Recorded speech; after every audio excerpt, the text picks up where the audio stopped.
It's The Comedy Store tonight, starring Argus Hamilton.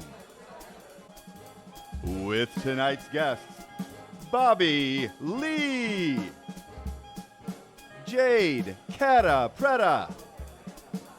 And now, live from the bowels of the world's greatest comedy club, give it up for the star of the show. Here's Argus Hamilton! Welcome to the show!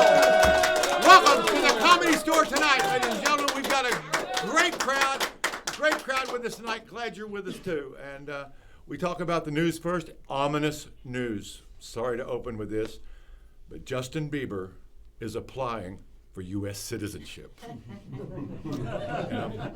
I knew Canada was angry over NAFTA, but this is a direct attack on the United States.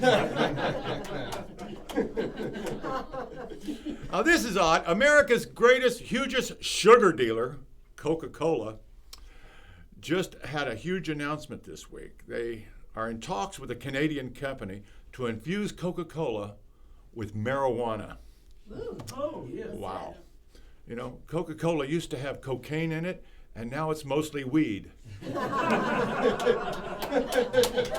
Just like Los Angeles.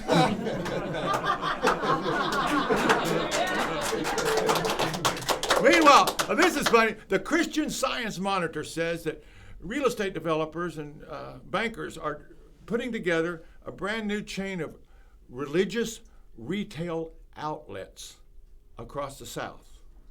It's the size of Walmart. Let's give it a name. Jesus Christ Superstore.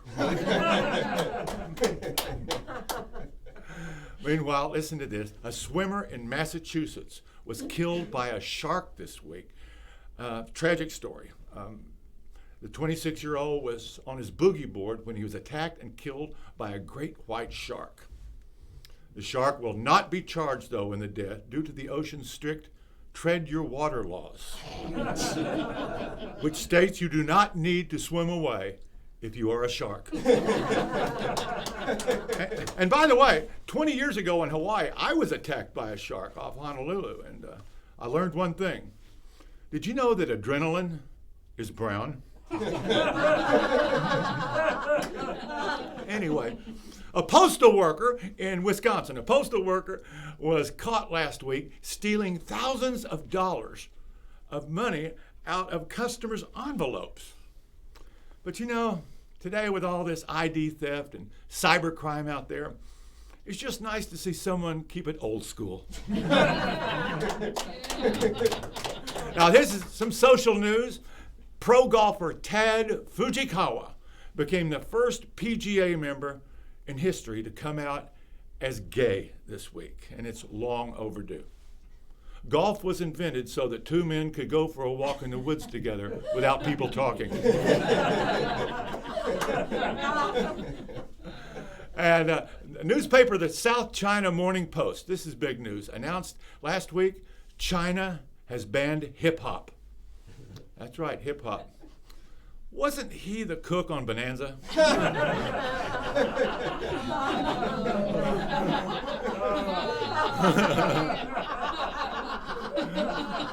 I'll be your Anglo-Saxon for the evening. Meanwhile, President Trump yesterday celebrated Hispanic Heritage Month with a big party at the White House. 200 guests were invited. 50 more snuck in. Well, Donald Trump praised ICE today for stopping 5 convicted sex offenders from entering the United States.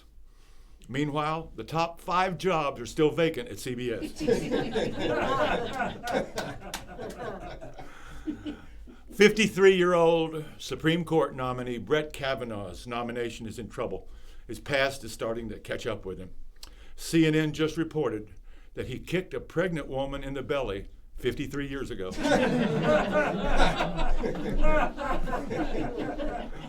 Paul Manafort this week became the 5th Trump associate to cooperate with federal prosecutors, plus the 2 affairs. I mean, geez, if 7 people can't take down Trump, We should have sent his ass to Vietnam. We might have won. Meanwhile, Trump keeps blasting the Mueller investigation. And according to reports, the Mueller investigation has cost $16 million, but it seized $45 million in assets. This explains why Trump hates the investigation. He can't stand running any business that actually makes money. And finally, today, President Trump hosted a press conference with the President of Poland. Trump handled most of the press conference duties as the Polish leaders spent most of the day spinning a night light bulb.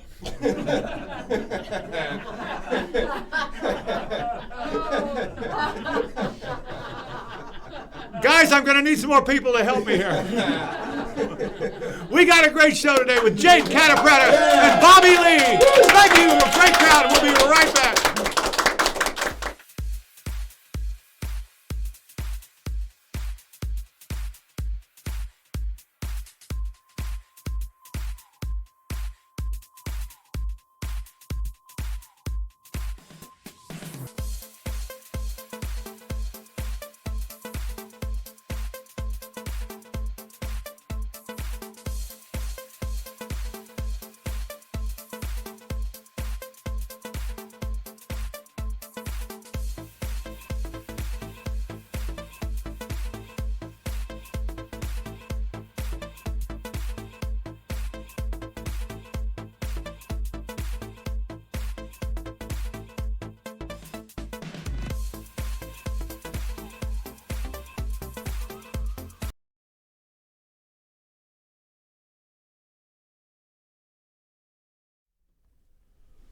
Welcome back, folks. Nice to have you with us. Welcome back to the Comedy Store tonight. It's a privilege for me to introduce to you our stellar comedian. I've worked many nights with her at a Comedy Store original room and the main room. Please give it up for Jade, Catta-Pretta, ladies and gentlemen. Hey guys, Nice to have you here. Welcome. I mean, this basement gets less and less creepy as you guys do it. Nice. It's great. Yeah. It looks so different from when I first started working here. Oh, yeah. You started working here as a... I was a bartender here from 2008 to 2012. Now, did you have aspirations growing up of being a stand-up? No. I remember thinking like, I'd rather kill a baby. And then I kind of fell into it. I did a show at National Lampoon with Cato Kalin. I don't mean to name drop. You don't mean to name drop. Yeah, with Cato Kalin was the co-host and Sandy Danto was the writer of the show. It was my first gig in LA as an actor. And he was like, you should come to the store. And he's the one who brought me here. So some of you may forget, Cato Kalin was sort of like the dummy in the O.J. Simpson He was the guy trial. who lived in the back house. Yeah, the model. Yeah, Nice guy. The prosecutor said, what was it during the trial? Cato, where were you between 9 and 12? He said, the third grade. That's great. That's pretty good. He brought you to the Comedy Store. Not Cato, but Sandy. Sandy. Yeah. Cato was like, let's do stand up. He did. Oh, Cato did stand up He in did? the early 80s. Yeah, he used to, when Jim Carrey and those guys were starting, Louis Anderson, he was doing potluck. He didn't tell you that. He didn't tell me that. Yes, he did. I would love to know all the people that started and then were like, I can't do this. Yeah. And just gave up after a few years, just fuck this. There was no stopping you. You had that sparkle early on. Dude, I got here and I was very much into acting. I went to school for musical theater and I hated stand-up. I just thought I would get angry at guys all the time. Yeah. I would be that person yelling at the comic. Right. All the time, and I think it's because I wanted to do it. Yeah, and I resented them. But it was also like, there was always jokes about women. And I'd be like, but I want to say something about a man back, you know? So I think I had years of frustration inside of me. And now you get to... and now I get I get paid for therapy. Yeah. It's the best. What do you like to talk... What part of men do you like to talk about? I mean, what part don't I like to talk about? What part don't you like? It depends on the guy. Yeah. You know what I mean? But men, you know, most of my friends are guys. So. Well, do you talk about dating?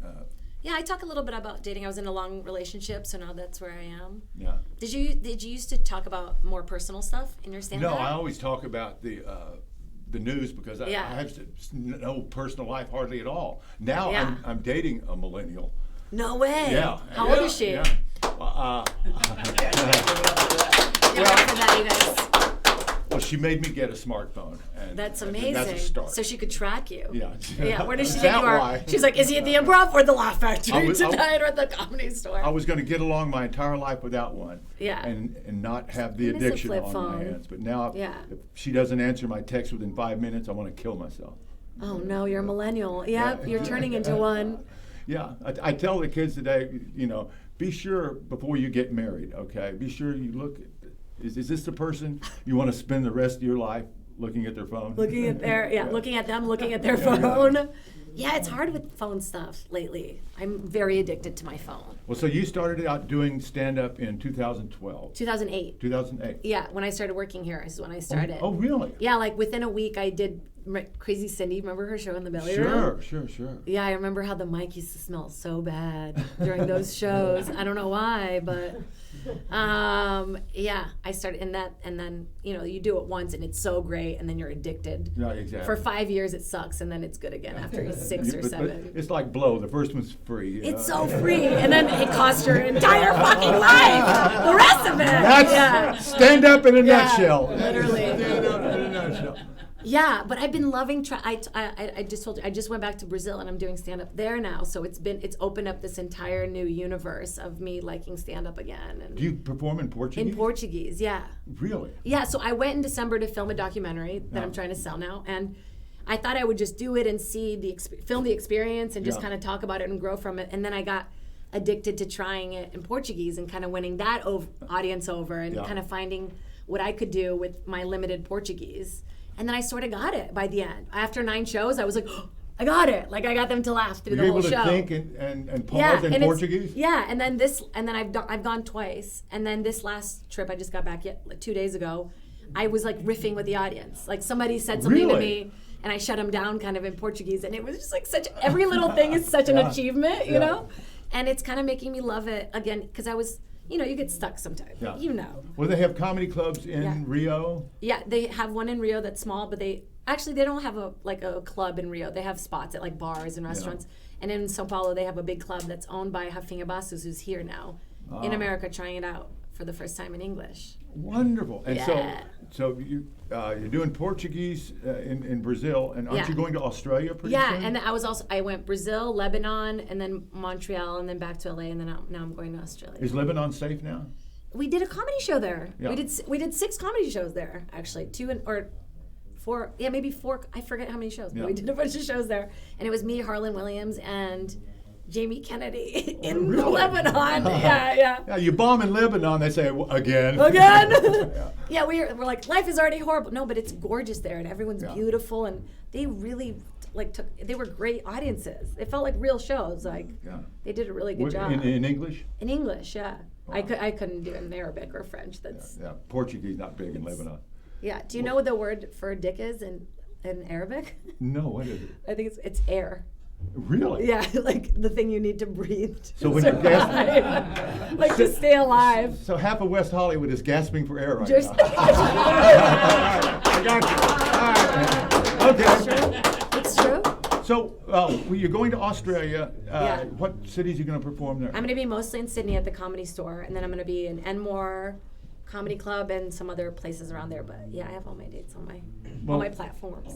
Do you like to add new material on the road? Yeah, Does it build your act? Yeah, because I've been doing this thing where I go to, not in LA, but in different cities. I go on Tinder. Does anybody else do this? Really? Yeah. I go on Tinder when I go, and I fall in love with men all over the world. But but yeah, Tinder in different countries is so fun. I went on a Tinder date in Brazil. Really? It was lovely. Picked me up on his motorcycle. We went to dinner, went to a museum. I didn't get raped and killed. It was a success. It's a win-win. Yeah. It was great. Well, do you see yourself doing stand-up like long form and Showtime and Netflix specials? Yeah. Or you want to be an actress, sitcom? I love both. I just did Future Man on Hulu. It's coming out in January. I'm very excited. So the acting stuff is important to me too. But now, is that a sitcom? Yeah, it's a sitcom. It's on its second season. It's kind of like a weird futuristic show. Have you guys seen it? Great. Well, and what's the name of it? Future Man. Well, Here's the deal. I want all of our viewers to keep an eye on Jade Catta-Pretta. You'll see her back here in a couple of months. We'll get a report from you on Australia. Yeah, see what happened at all the Tinder dates from See all Australia. the I'll let Tinder- you know. Yeah. There'll be a whole continent of Yeah, guys yeah. that look just like me 35 years ago. That's nice. You'll like it. Yeah. Do you think we would have had sex if we met when you were younger? Not till the second hour. Thank you for having me. Oh, I'm That's sorry. I was. you want to see her, not me. Jade Catta-Pretta, ladies and gentlemen. She's wonderful, and I love her. He loves me. I love him. We'll be right back. Stick around, folks. Welcome to the Comedy Store tonight. Woo!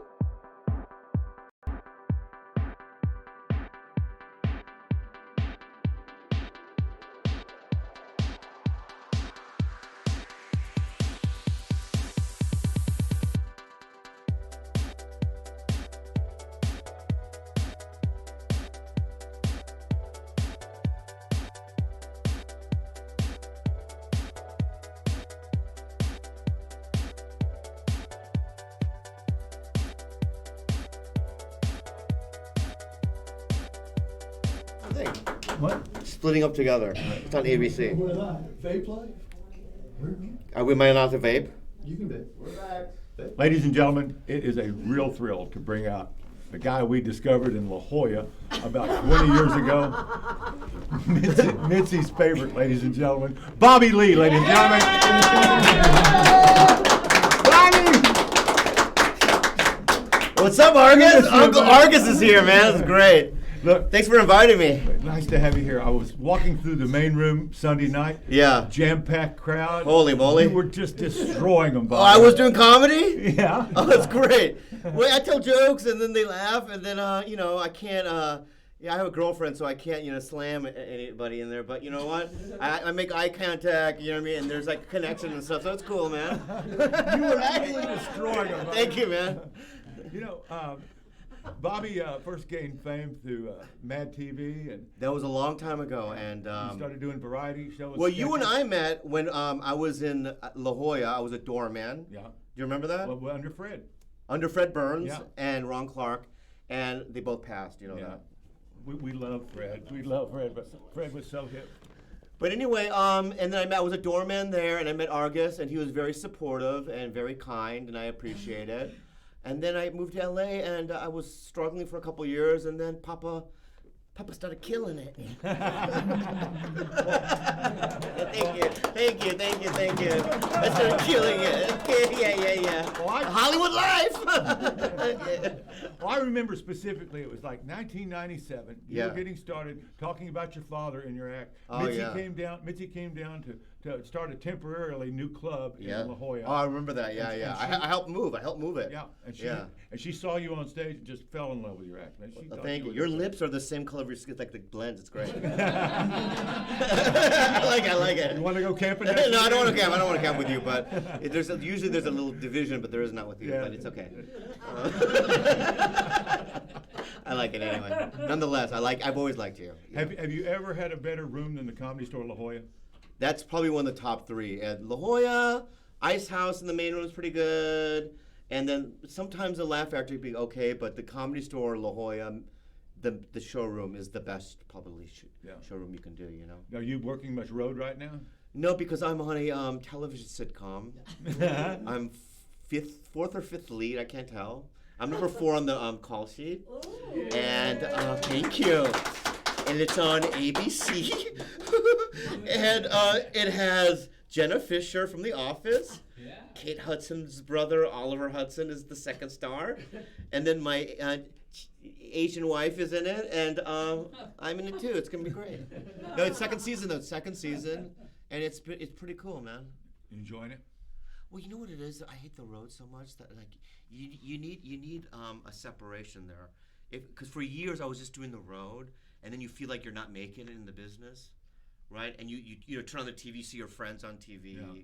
Or you look at social media and Christy Leah has like 15 girls around them, and they're on some rooftop deck, something, or having a good time, you know what I mean, or whatever. And you know what I'm saying? You know what I'm saying? do I? Yeah. And I'm in like the Chucklefuck Factory in Idaho, doing 20-seat rooms, It's depressing. So But it's a then- door deal. I get a guarantee. Another joke, guys, for you guys. But anyway, yeah. So when you go on the road that long, and then you kind of get depressed, but then the Lord. I'm a Christian, and the Lord gives you some gifts, and so this has been the last couple of years have been great for me. So thank you so much. Thank you. Yeah. The Lord's special gift to you was humility. I don't know what that means. I really don't know what that means. But you know what? Also how you don't talk about sobriety here, do you? No, sure. You do? Yeah. We I got sober people in the crowd. Yeah, tonight. you helped me get sober too, and that's another gift that you've given people. I just remember one thing. You and I were in the main room dressing room, and you'd been in the program for a while. And you went out for a second, and all I remember telling you was that you're only young and funny once. You're going to be funny all your life. Yeah. And to capitalize on your youth, you might want to get sober now. Yeah. And then it took me a couple more months, but I got sober, and it to see other people that's doing stand up and veterans like yourself, legends like yourself, and you're able to do comedy and stay sober. It's an inspiration for guys like me who are have the sickness, and I have 16 years now. Yeah. And You're an inspiration, buddy. Yeah, you'll be an old timer in 4 years. well, I just turned. Yesterday was my birthday. Yay. Yeah. and I Turned 16? 47. Oh, 47. 47 Belly years button old. burst. Yeah, 47 years old, and No way. yeah, I'm gonna die soon, but Yeah. Is that vape or tobacco? it's just vape. It is? Yeah.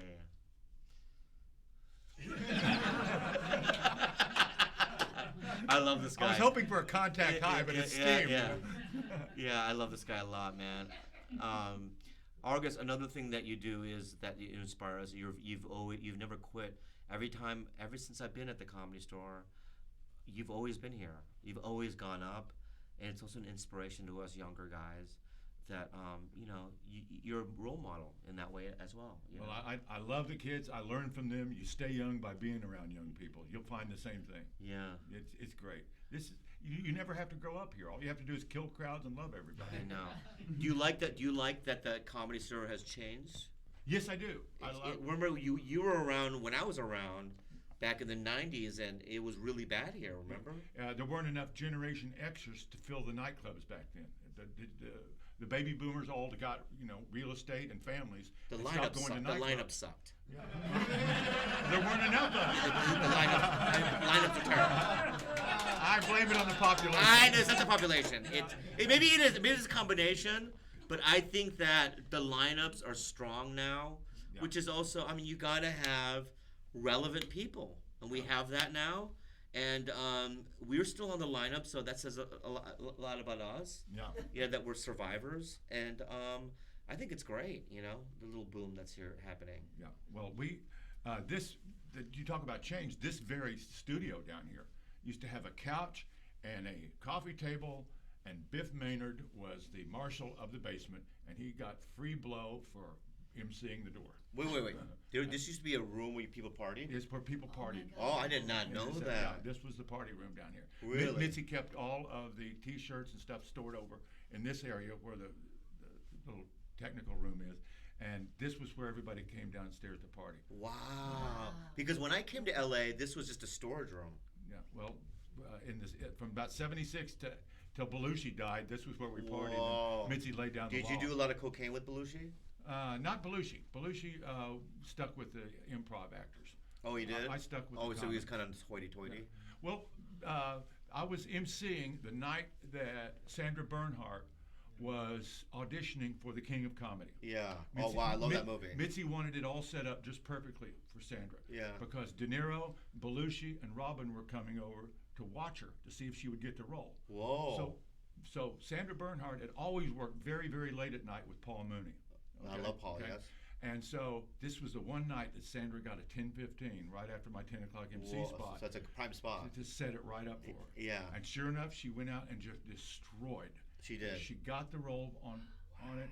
And afterwards, Belushi and Robin said, Argus, you want to come over to the hotel, the Chateau Marmont, with us. We're going to party now. Whoa. And I went to Mitzi. I said, "Can I be excused?" And she says, "No, I know what you're going to do. You stay here and MC." So they went over to the Chateau Marmont. And Oh, thing you know, fucking Belushi died. idiot! I missed it, man. What the fuck? It's a terrible story. Why would you go over this fucking John Belushi? That's right. Robin Williams? Yeah. Oh, well, that's a horrible story. Oh, man, you fucking asshole. Oh, what a horrible story. The only one left alive in this story. That's true. why I Maybe like that's it. why you live. Yeah. Did they die that night? Huh? Yes, that's the night he died. That's the what night John. John. Oh, fuck. That's the night he died. I'm sorry. That's the night he. That was the night he died. Yeah. So Yeah. I take back my reaction. Yeah, but you could have saved his life, maybe. The next day, I was awakened by Mitzi by phone call at 12 noon saying ABC News is waiting for you at the Comedy Store for your comment on Belushi's death. And I'm on ABC News that night. Oh, no. On Nightline talking about Belushi. Holy with fuck. With 4 hours of sleep and a blow hangover. Oh, yeah. I was sparkling. Hey, Jade, you had your interview, okay? You had your fucking interview. It's Papa's turn now, okay? See, Jade's Shut the fuck up. Jade's falling in love with me and you resent it. No, I don't. Look at that skinny little girl. I don't fuck with that shit. But anyway, I like her though. She's nice. Very talented. Brilliant. She's a brilliant comic. She opens for me on the road sometimes. She opened in the main room and just destroyed. I had to open with A material just to go even with her. Yeah? She's great. She's great. Yeah?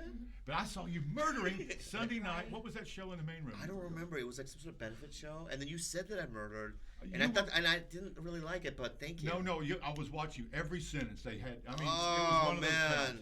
It was one of those crowds. You Yeah. could do no wrong. Yeah, man. But you had that creative energy about you all the time. Did you? I really do. You always did. When Mitzi first saw you, you could get laughs on command on stage. Fred Burns really did a great job of bringing you along. He really did. Fred Burns was what did he have? He had spinal bifida. Yeah. And Right. He had crutches. he was the manager at the La Jolla Comedy La Jolla Comedy Store, and he was also he was a drunk. Yeah. Everyone knew it. Yeah. And I used to carry him home Uh-huh. as an open micer. I lived below him. So Scott Shore, Paulie's older brother, had a house. And it was a shitty house, but my room had mushrooms and grass growing in it. Did you know that? And there was all these weird bugs, like luminescent bugs, late at night. And I'd be laying there, and there'd just be these rings of bugs, like they would glow in the dark. And the mushrooms, and I would cough, you know what I mean, like blood and stuff was crazy. I would cough blood, it was crazy. But I lived there for years, you know what I mean? And Fred loved you. And Fred loved me. So Fred and those guys lived above me in another house. And I used to listen to them. They're drunk and but you know what it is? And this is the thing that I miss so immensely. I used to go up to Fred's apartment and listen to his stories. And I just, when you're an open micer and you don't know I don't know anything about show business. My parents were blue collar Korean people, and so just being mesmerized by all of it, the culture. He talked comedy all the time. Yeah, and I remember it was just such a dreamlike, it also, comedy changed my life too. So, it just opened I had a real awakening, and my life started then. Yeah. And I just remember those stories and excited to be there. And now I'm so angry and jaded and nothing excites me. I was at a CAA party, and Ron Howard was right. I was like, "Fuck this guy," you know what I mean? I'm a terrible. What happened to me? I still You want to got be too big for Opie. All right, yeah. Who's Opie? Opie from Opie and Anthony? We have. Oh, Opie Tan. Oh, that's a very funny reference. Let's clap again. Opie from the thing. Opie. But anyway, I miss that excitement and being just, an innocent person, experiencing it for the first time. And I just want that again, But, I'm a jaded. I turned into you guys. Well, I'll tell you what Richard Pryor used to do. He had a solution for that. What is it? What Richard would do, because he was a spiritual guy like you and I are, one way or the other. That's what we got to do. What he would do is he would at the end of every year, he would start his act with his best deal, from the previous year, and then make himself start a new act. Whoa. after that. Yeah. And he would get another 20, 30 minutes in no time, and he would be fresh and hot and spiritual and giving up there again. 'cause Wow. he was sharing brand new things. Yeah, I mean, And- I just do the same jokes over and over again. And I saw you That's what you're saying. I saw you I'm not extemporizing on the main prolific. room. 99. Yeah, I'm not prolific. I'm not prolific. I'm not And that's how you stay connected, is to keep sharing new things with the I have audience. no ideas. So this is nothing's up here. I have no ideas. And oh my god, I should quit. What do I do? I'm having aneurysm. Aneurysm. But anyway, okay, good. So that's that. So Richard Pryor. So I'll do that, and then, but maybe it's also another thing is I can just change my perception now. Absolutely. Am I not right? Absolutely. You know how they say that old saying, wearing a new pair of glasses. He was my grand sponsor, the great Chuck Chamberlain. Chuck Chapapa. Yeah. And He said, he's you know, great. you know how he made $400 million by 1984? How? He said, every sale he makes is not a sale. He says it's a 12-step call. What can I do to help you? And if I apply that to every joke, God damn it. then by God, it works. God damn it, that's right. I have no idea what you're saying, but I love it. You know what I mean? That's what I love about this guy. He's like a grand wizard of things, you know? He spells it out, man. I love it. So where are we going to see you next on TV? Well, okay, so I'm on, it's starting in a month. It's airing on Tuesday nights after Blackish. It's my sitcom that I'm on called Splitting Up Together. And I think it's good. It's second season. It's good. And then I did a movie with Jimmy O Yang. It's a cartoon called for Sony and John Cho, and it's called Wish Dragons. That comes out soon. And then I just want to fart like that. Oh yeah, and I have a podcast called Tigerbelly with my girlfriend. And And it's showing the 25th at the Laugh Factory. shut the fuck up. Do it. No, I'm not doing that one. Do But it. 25th. Yep. Yeah. Go ahead. I don't even know what the fuck she's talking Oh, about. But okay. You're on my I show think I have the on show. I'm on your show on the 25th, the Brazilian one. Yes. At the Laugh Factory. I'm doing it. Yes. This is the first time I've heard of it, but thank you so much. Thank you so much. I'm promoting it. So watch that, and I'll see you guys next time on this show. Maybe next Yeah, one a day. couple months we'll have him right back. when Thank you. you're So back. I would love to come back. Love you, Bobby. Yeah. Thank you so much. Thanks for being on the show. Thank you so much, Captain. Bobby Lee, ladies and gentlemen, let him hear it. He's the best. We'll be right back for a closing segment right after this. Welcome to the Comedy Store.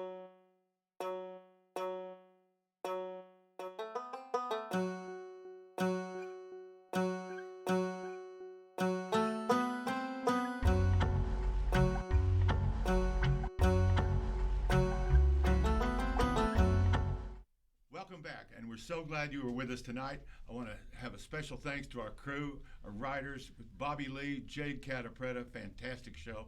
Great studio audience tonight. Give yourselves a round of applause. You really did a wonderful job. Special thanks, of course, to Lauren Taines, who owns Barney's Beanery, who helped put me all together today. She's the vice president in charge of Lord Hamilton, getting him ready every week. And I appreciate Lauren. Thank you so much. We'll be back next Tuesday night for another rollicking hour. Stay tuned and spread the word. Share us on Facebook. Love you. I'm Marcus Hamilton. Yay!